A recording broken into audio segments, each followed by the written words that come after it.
Hey everyone, I'm here at the Open Source Summit in Dublin, Ireland, and I have a little news for you. For the past several weeks, we've been talking to founders.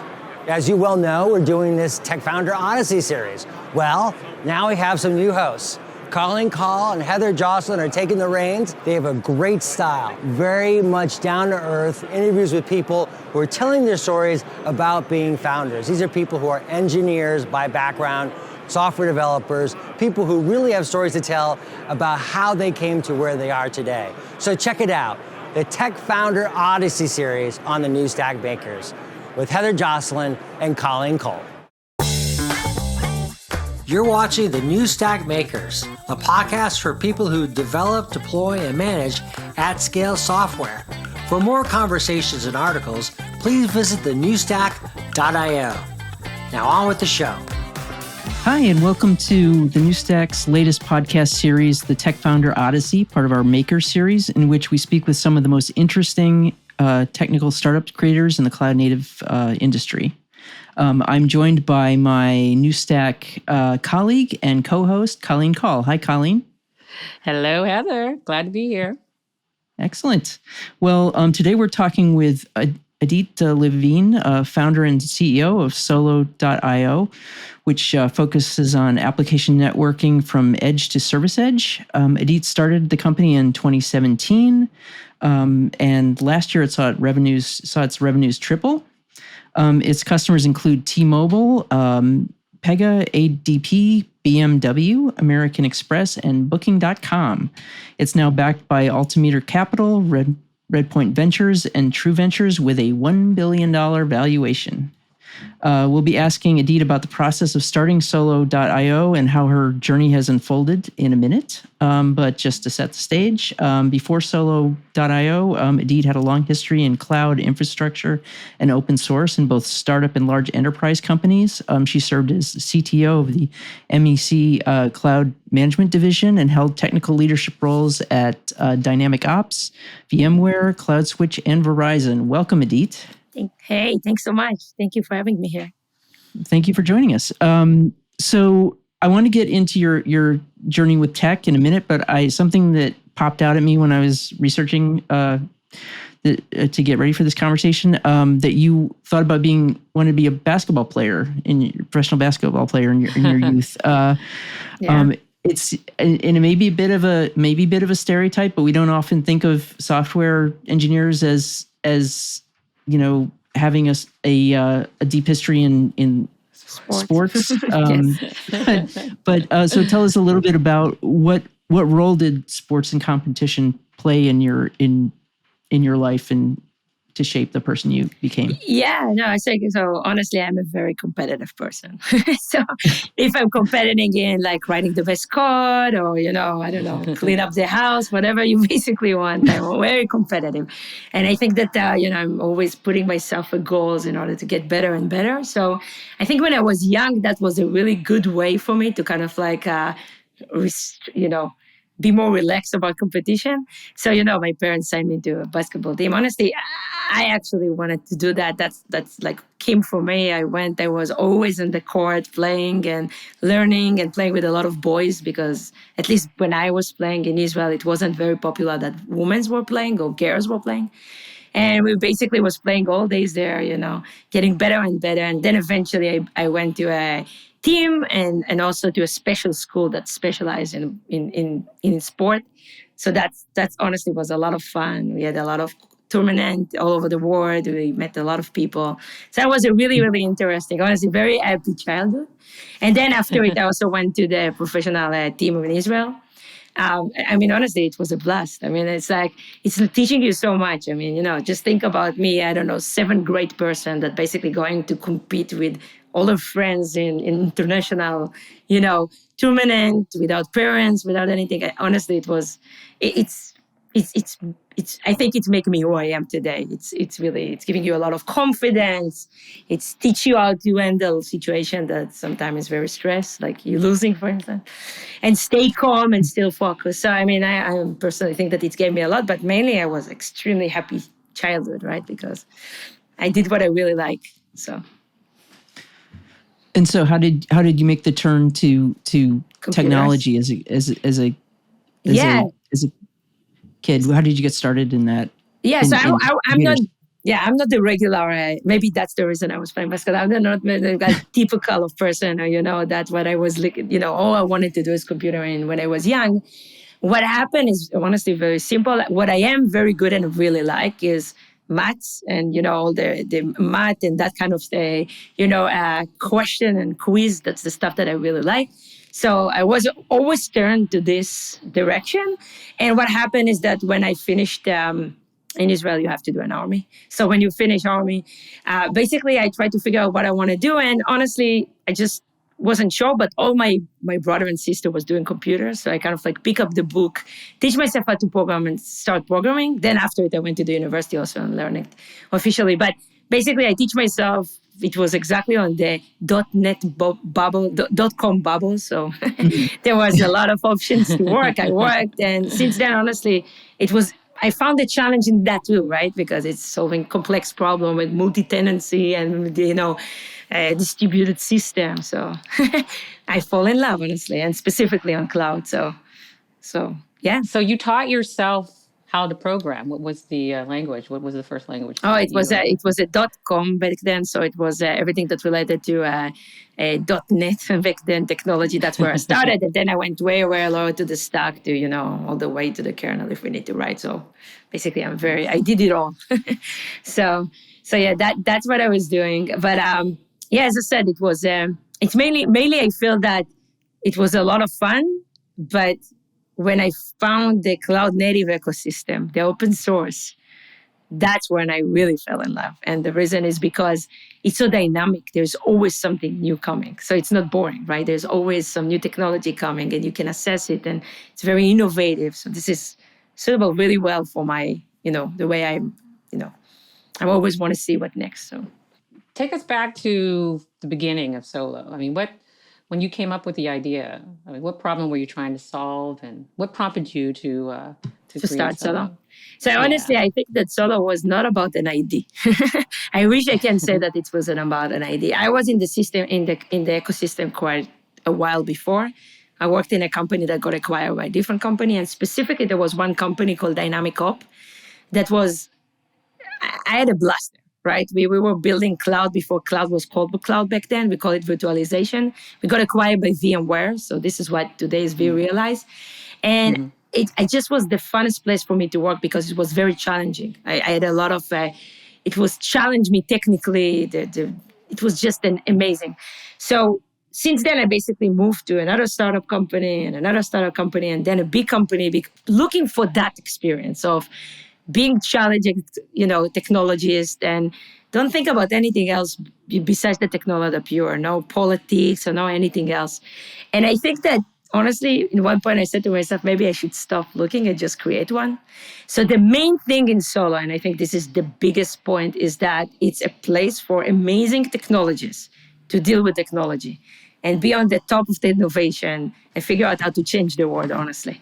So the culture is very different. It's very open. I will never come to someone and say, hey, here's what we're going to do. It's always going to be, here's what I know. And based on what I know, I think we should do this and this and this. What do you think? And we will talk about it. It's a very different culture. And honestly, this culture getting a very, very good people to the company because usually those people is the people that want to change, that want to get, that want to make a change, that they care, that interesting in pushing the boundaries of the technology. So that's working really, really well in terms of the culture itself. Now, in terms of the technology, once I did got the money, right? So I raised money.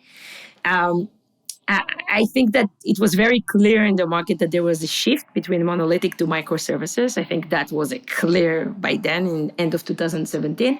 I think what most of the people were doing is it was still the part that people was fighting about where to run those microservices. So there was the idea of running it in Kubernetes versus running it in Docker Swarm, whether running it in Cloud Foundry versus running it in Mesos.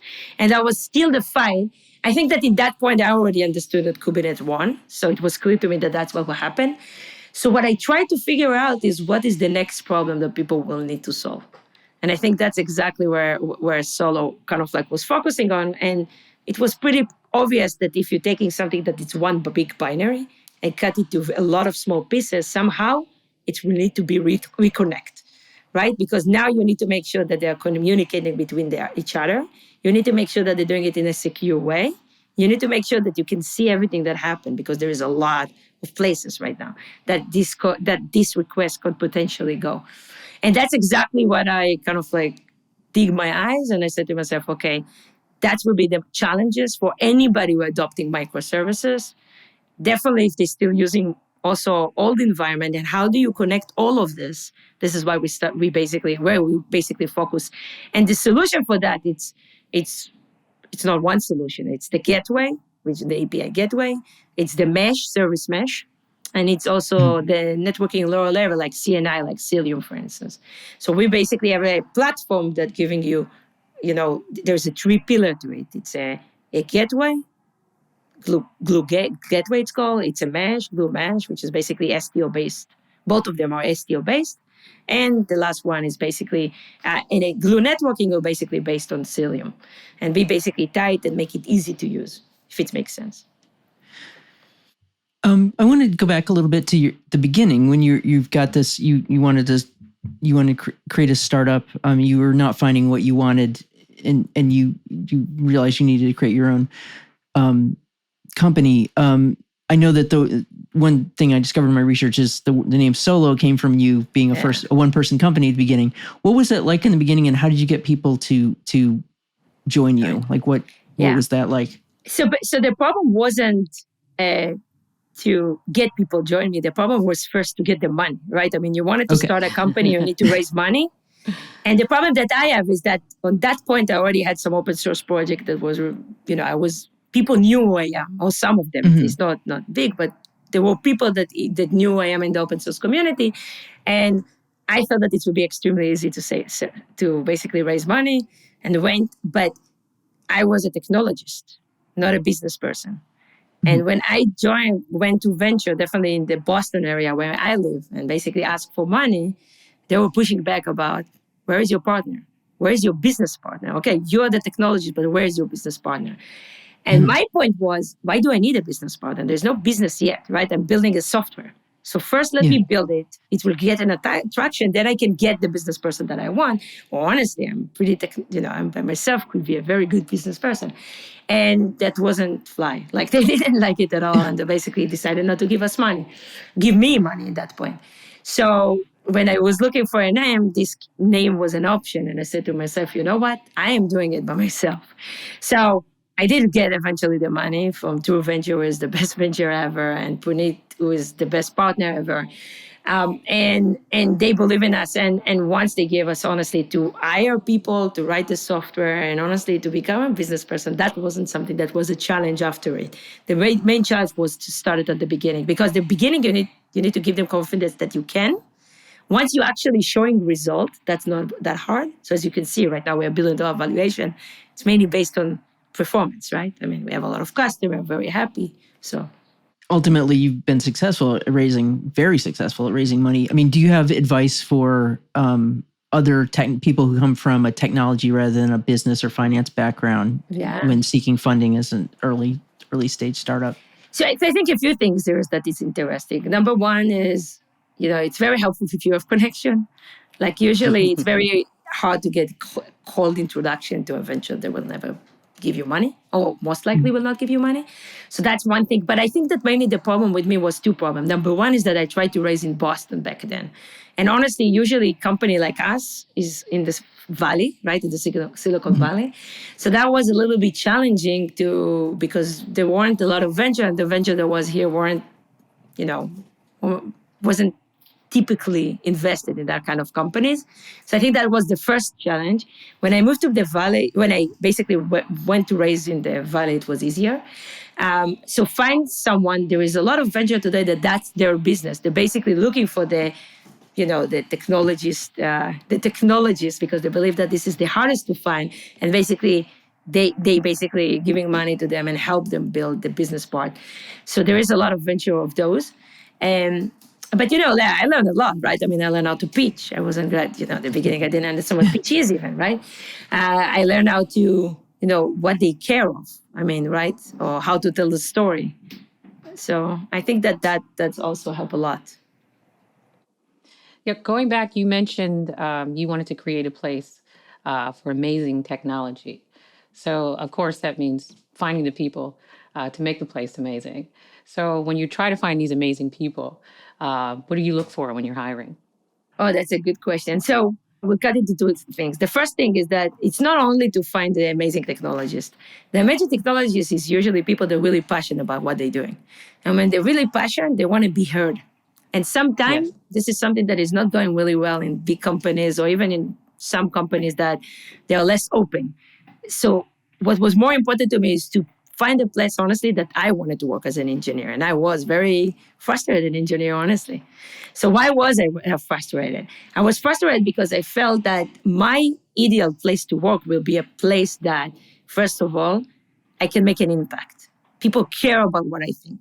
Number two, I wanted to be paid well, right? That was Yes, of important to me. course. Number three, I wanted to learn. I always wanted to learn. I wanted to, it was very important to me to make my business, but like I wanted always to get better, right?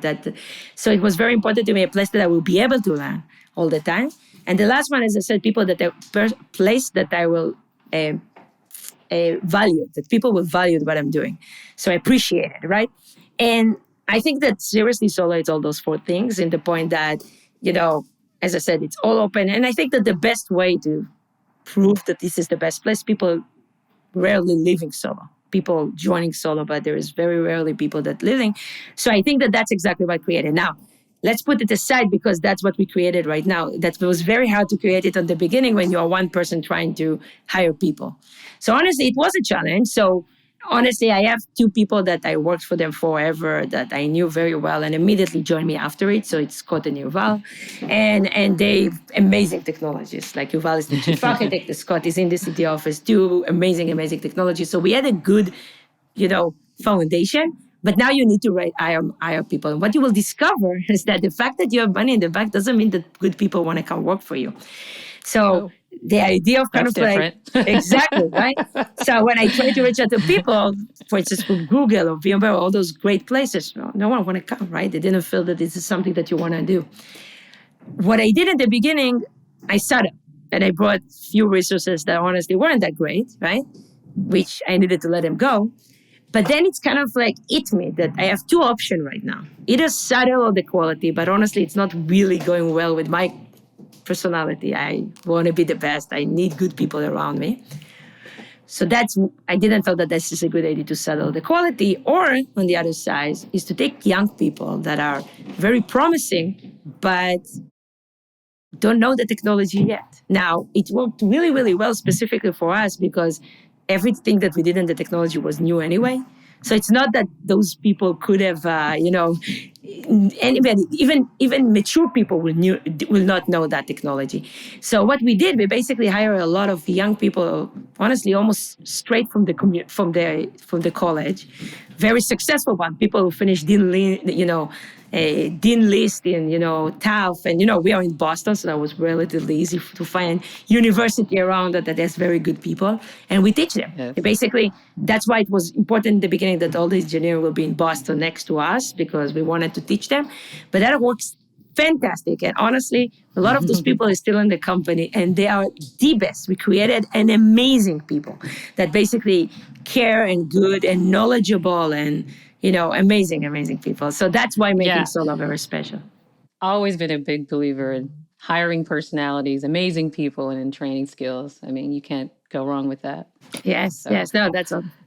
How many Yeah. people do you have now in your company? Oh, that's a great So I think question. last I checked, I think we were 130 people. But honestly, we are growing like crazy because we are an hyper Yeah. grow company. So I think that probably on the last quarter, it's probably we I don't know, probably add another 30 people. Wow. Like we really hiring. Yeah, because we have a lot of customers. And we need to make sure that we keep getting, the service they need. Well, that's good to know. And the people listening will probably love to hear that you are hiring and you're looking for We people. are, yeah. We Yeah, are but drastically. that's an interesting question. One of my other questions is now that you're you have this great group of people, of 130 people, amazing people that work at an amazing technology. I mean, has your mindset changed now that you're scaling? And how's that going from being solo to not so Yes. solo? Yeah. So now we're a group of soloists. Yeah. Yeah. So I think that I think that my role changed dramatically anyway, right? Because as a CEO, when you're starting, you're doing it all, right? You're basically the person who need to do everything in the company. My job as a manager in generally is to enable. So my Yeah. job is to do everything I can in order to make the smart people that are working in the company and basically successful. So if that's the case, in the beginning, enablement mean everything. I mean, seriously, like order the food to the office, be the marketing, the salesperson, hire, evangelist, write software if you need. Honestly, do it all, right? Basically, because there's no other one who's going to do this.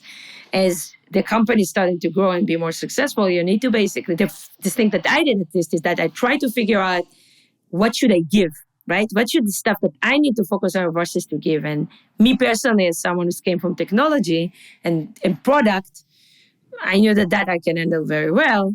But where I need more help, maybe, or it will help me if someone else that is more knowledgeable will take over, will be marketing and sales. So that would be basically the first hiring that I did was around marketing and sales, right? So someone to sell the product and create an organization and someone who will do marketing. So that was the first thing. And then slowly by slowly, when you're starting growing more and more and more, suddenly you have more and more stuff to do, you need to start giving everything, right? Yes. So slowly by slowly, you will hire someone to run engineering. You hire someone to run, a product, HR, a CFO. It's basically a lot of those functionality now need to be inside the company instead of sometimes you could, CFO in the beginning, we just basically were outsourcing. So I think it's changing a lot. And now as this, again, CEO, if before that, if I wanted to do something, it was to take the 10 people in the room and say, here's what we're going to do. Right? Now it's different. How do you communicate? How do you making sure that people will do what you want? Now there is a lot of individual in the company, very, very smart people in the company, but you still want them to continue going to the same direction because if not, we will become those big company that's not moving. So that's the challenge, right? Is how do you scale it? Keep still the culture of, honestly, of the culture, as I said, in my opinion, is the best thing and the thing that differentiates from other, right? Mm-hmm. What is our core value? How are we making sure to continue act as a group and enjoy, honestly, like a family? And to the good and to the bad, by the way, right? I mean, even if there's some problem, as a family, I want everybody to come and help, but also keep, everybody aligned. And I think this is something that, as I said, my way of doing it is that, just with data. I'm a big believer in data. I think that I don't want people to question why we're doing what we're doing. So my job is to buy in. It's not my decision. It's our decision. And the way it's working in solo is that, as I said, we talked about it, I'm never going to come to someone and say, here's what you're going to do. It's going to be, here's what I know, and let's us agree of what we're going to do about that. And I think that if you're coming, with a good, convention, people will, I believe that people are smart. And if you give them all the data, everyone will make the same decision. And that's exactly what's happening in solo. And that other thing that you're getting if you're doing this is that if everybody know where we're going and why we're doing what we're doing, so now they don't need me to make the decision. Did you find it hard to let go? I mean, this is a good question. Is when you do scale, That's a good question. How do you learn to trust your team from how you were, in a sense, controlling the whole group? But now you have this amazing group of people that can do the job, but then you're scaling and you have to have a different kind of mindset and way of doing things. I mean, how did you learn how to let go and just be trustworthy of your amazing group of people? So I think that the way I did it is very simple. When I'm hiring a new person, and for instance, to do something that I was doing before, the first thing that I will do is I'm going to stay close. I will let him take over, but I will stay close. And mainly because I feel that, as I said, I'm a big data-driven person, which means that he doesn't know the history, right? So sometimes you're getting a very, if you're joining right now, what you're getting is the snapshot of what's going on here.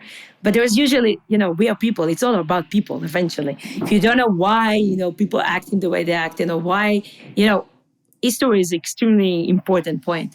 So I think I'm mainly joining because of this. And then I'm listening, I'm close, I'm joining to the meeting in the beginning, I'm moving on the responsibility, but I'm still close. And then slowly I'm starting only to sample, right? So I'm not coming to all those meetings, I'm starting more and more to see that it's working well. And then in that point, that's it. Like, I mean, basically if I see that everything is going to the right direction, I rarely will come. I will continue sample here and there, but I know that it's in good hands. And again, I think it's working really, really well. And again, and by the way, if in that case suddenly I see that there is something that I'm sampling and there is some worriness, then I will come again. And then my next center will be, how can I help? Like if there is a problem, how can I help? And then I think that next, right? If it's still not working, then I will take over and I will say, okay, let me fix it. So that's kind of like the process of me working. But look, it's funny, all I learned in this ecosystem, and this is important, it's actually very interesting and related to my personal life, is that it's all about people. Everything is about people. We're talking about software, but it's all about people. Because eventually there's people that have need and wills, and you need to understand what's driving them and make sure that they are happy. And this is true in your own company, but this is true also in the ecosystem in general, and what's driving people to do, and how do you make sure that you make all of them happy, right? Is there a solution to make all of them happy? And there is a trade-off all the time.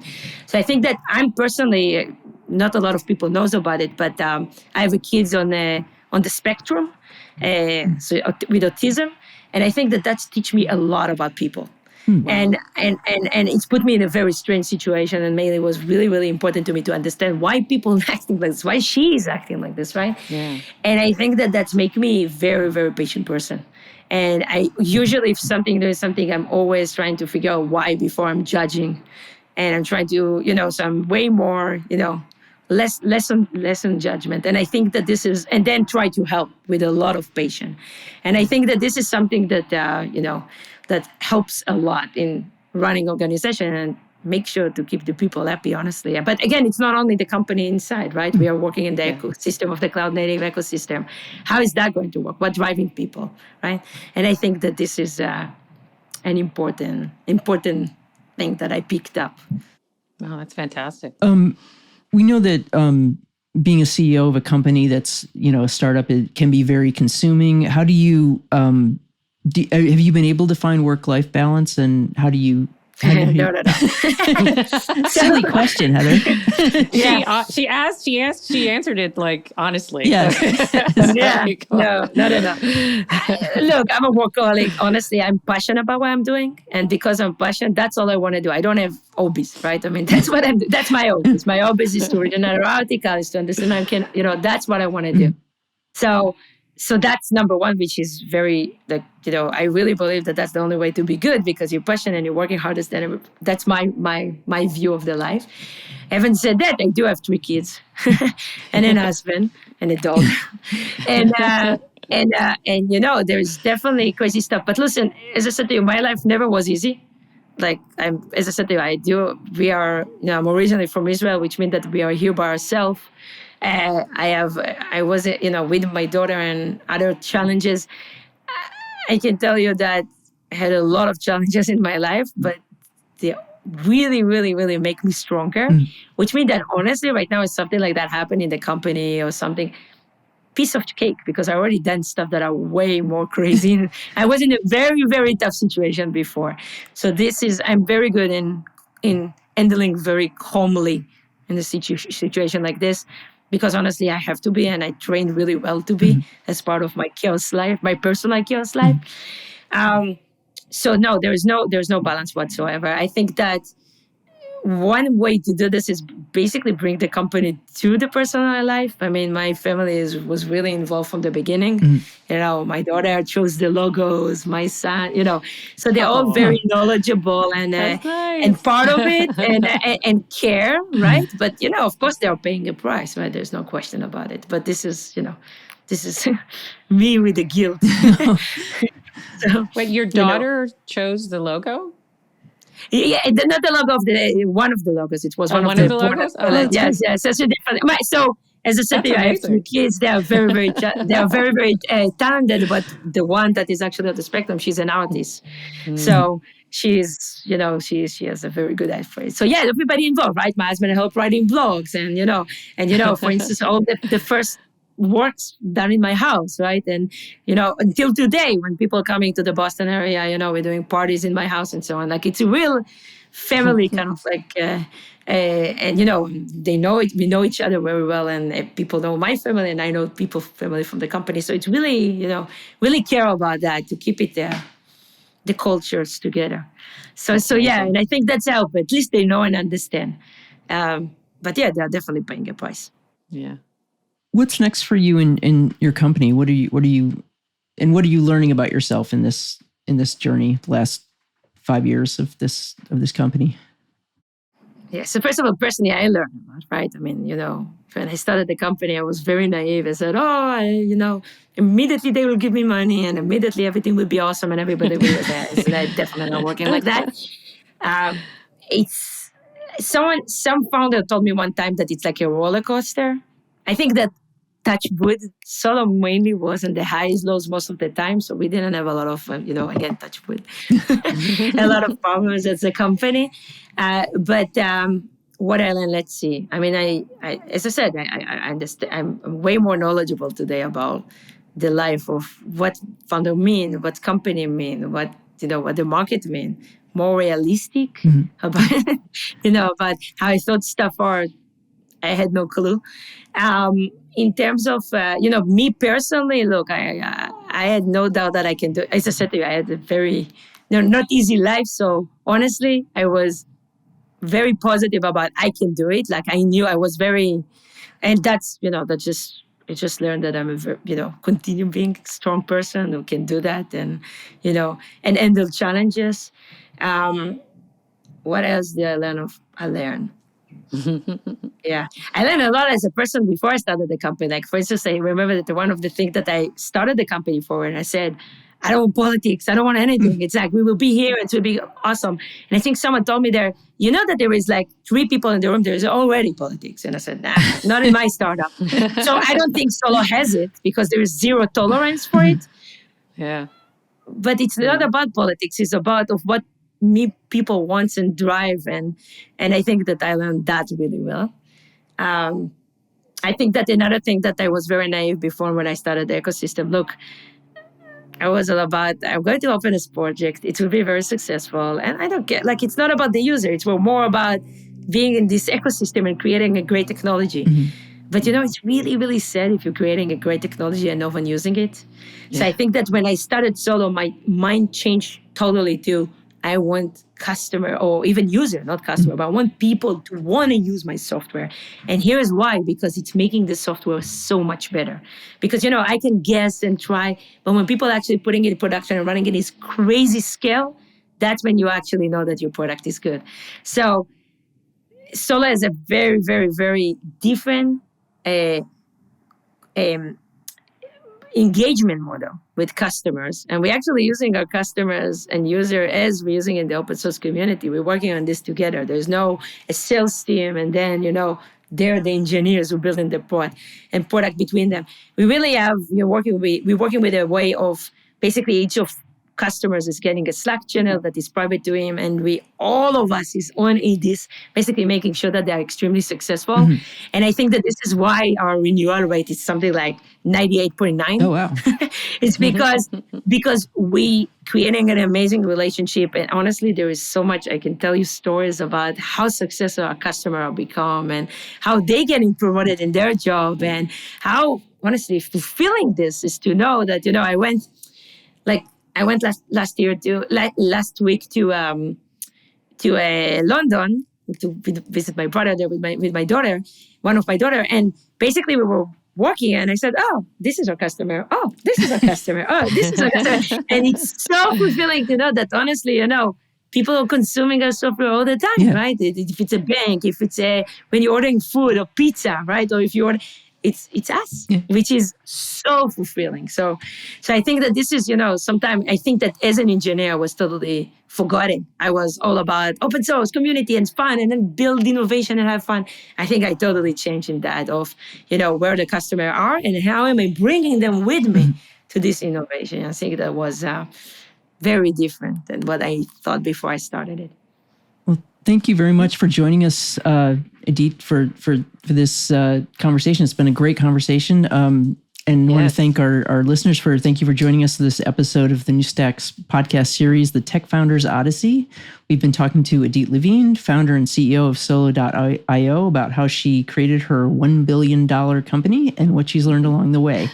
And thank you to my colleague, Colleen, for joining us. Colleen Call.